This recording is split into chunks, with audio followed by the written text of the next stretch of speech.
Welcome back to Women in the Know, where we discuss everything from politics and policy to relationships and marketing.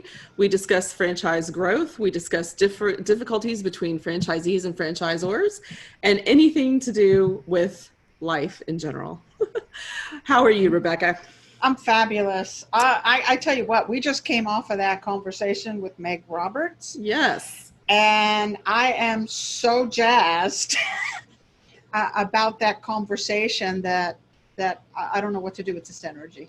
Well, let's talk more about that, because coming off of that, we had several points that both of us got pretty excited about. She had a great interview.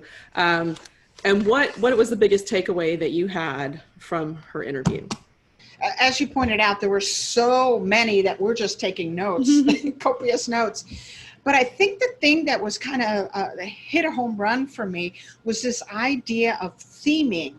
That, she sets a yearly theme for her company, Lash Lounge, and for her franchisees.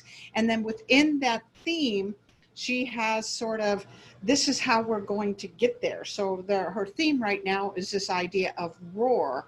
And she talked about a couple of other themes in other organizations that she is with. And there was something about that said, if I knew what that theme was, if it is, let's say the theme is to be a giver or whatever it is, now I know how to accomplish that. And her point that she made was when the theme is in place and the 4 particular things that will allow us to get to that theme, it creates this incredible buy-in from corporate and as well as from the franchisees, and the collaboration begins to happen, and the ideas start to happen once we kind of know this is where we're going. This is our theme for the next period of time, and for her, it's a year period of time.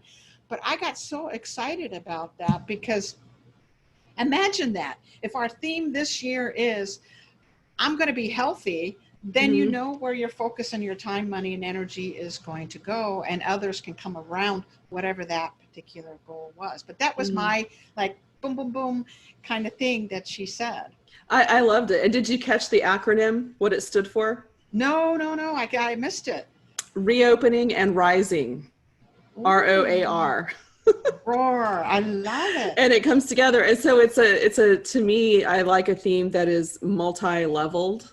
It's a roar, which is an action, but it's reopening and rising, which is a different action, and it's an attitude. And I love to come up with those sorts of things. I've turned 49 in April, so I'm doing in my mind, my countdown to 50, and what do I want to have achieved this last year in my 40s.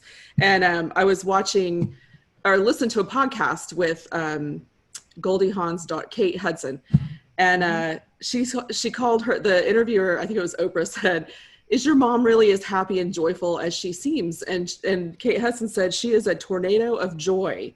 Aww. And for some reason, that phrase, like this past couple of years, we've had a lot of personal ups and downs. And I thought, I want to be a tornado of joy. That is going to be the theme of my year. Like anytime I get down and out, I have an Instagram called the Tornado of Joy, just to make myself focus more in that direction, because I haven't been as good at it lately. So I think those things really do. It's a mantra in your mind. It is. Every time they did this during COVID, they branded themselves to roar during COVID, which is reopening and rising. And so when you get down and out because it's hard or it's tiring or it's getting old, which it is for all of us, I think edginess has picked up, in my immediate circle. And every time all they have to do is think roar, and focus on a different word. I'm going to reopen, I'm going to rise, I'm going to, roar my way through this. How rallying is that? Yeah. And because it's very clear, like you said, the roar is an acronym. Now we know where we're allotting our time, our money and energy, and the ideas and the systems and the process, whatever is directed to roaring. And in your case, into, becoming a tornado of joy. You can look at everything in your life and say, does this make me a tornado of joy? Aggressively joyful. Aggressively joyful. Tornado of joy kind of thing.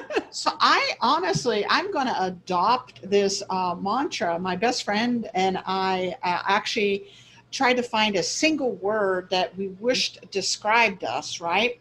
And she had her word. And every time I use it for her, I can see her physiology change and her thought process change. And for me, the word, as you know, is bodacious. Bodacious, yes. Bodacious.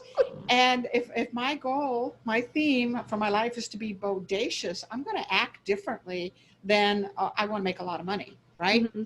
So that's a different kind of theme. So I just really so enjoyed what Meg shared. And I hope, I'm coming away with a reminder to do this in my own life and my own business life. And hopefully everybody that goes back and listens to Meg come out with similar kind of goals that you and I now have.